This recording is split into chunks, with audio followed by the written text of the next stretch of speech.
Good morning. We want to talk to you today about all of the love-hate relationships that you have in your life and why it is you are struggling in certain areas and not able to achieve what it is you're wanting to achieve.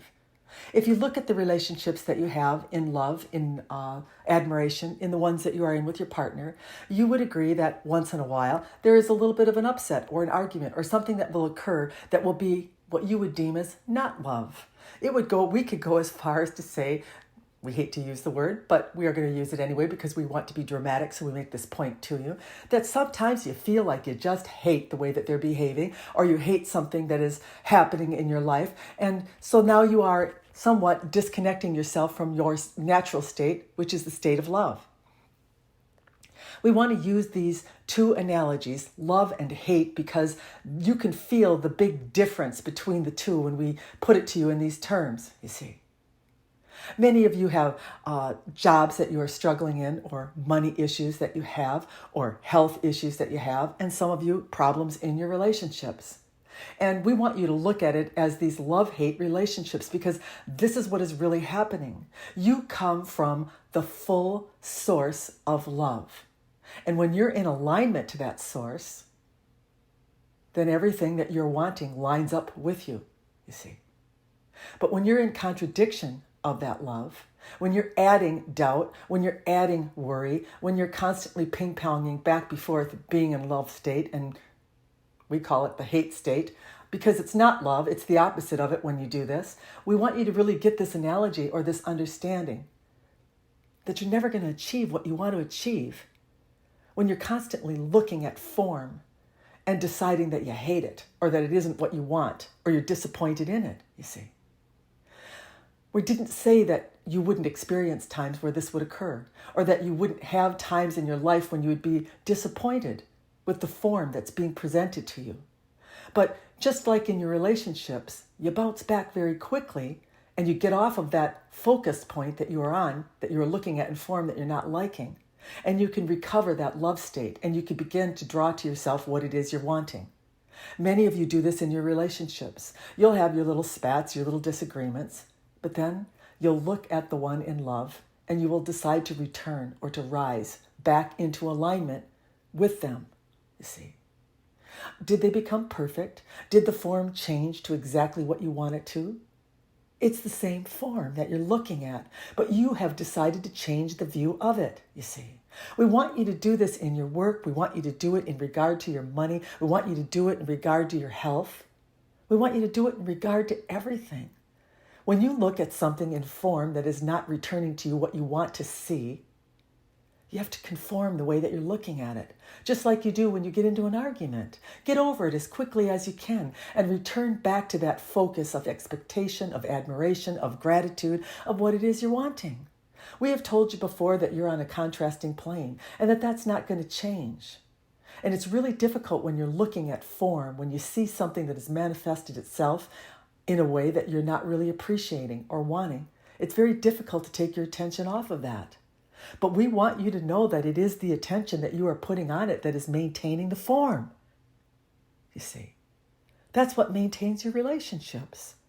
When you look at your relationship and you love the person and you admire them, that's what's maintaining that relationship.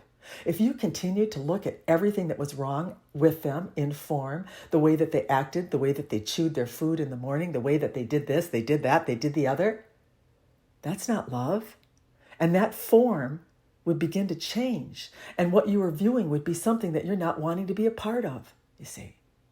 So we want you to understand that you're already doing it. You know how to do it. You just have to learn to apply this love to everything. You have to love your money. You have to love your job. You have to love yourself. You have to love your health.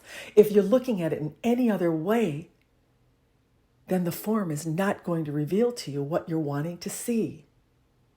We hope that you can understand what it is we're trying to tell you today, that it's very important that you get this concept, this up and down view of life that you're going to have while you are experiencing yourself on the earth, you see. Learn to look at things with love. We didn't say that there wouldn't be times when it would be difficult or that you would not become irritated or aggravated. But what we are telling you is that you are the picker, the chooser, the decider, the one that can change form by the way that you view it, you see. You have to love your money. You can't be afraid of scarcity. You can't be worried about not enoughness. You can't be hoarding. You can't be afraid and fearful and worrying and maintain something in form that doesn't reflect that. If you look at a loving relationship that you have, there's nothing that would be more clear to you than this. When you look at them as they prepare the evening meal, as they assist you, as they love you, and you look at them and the admiration and the gratitude begins to build, the form of that relationship gets better. And this is true of all of the other categories in your life. But you have to do it, you see. You can't get stuck in the experience. I'm not getting what I want. All these things are happening that I don't prefer or that I don't deserve, you see. And then you look at the form as your justification of it. But until you can look at that form and adjust the way that you view it, it is not going to show you anything different. You are the emanation of a feeling, and the universe receives that emanation, and it returns on that. It returns on your frustration, on your anger, on your irritation. We would ask many of you when you are going through a difficult situation, where is your focus? Is it on the solution, or is there more energy on the problem? We're asking you that question because we know the answer. You're focused upon the irritation, upon the unjustness, on the idea that you can justify everything that you're feeling. And that's where the primary focus or energy that you have is going. You have to change that. You have to funnel that into the direction of a solution, of what you want to see. And this is how you will get the life that you want in form. Good day.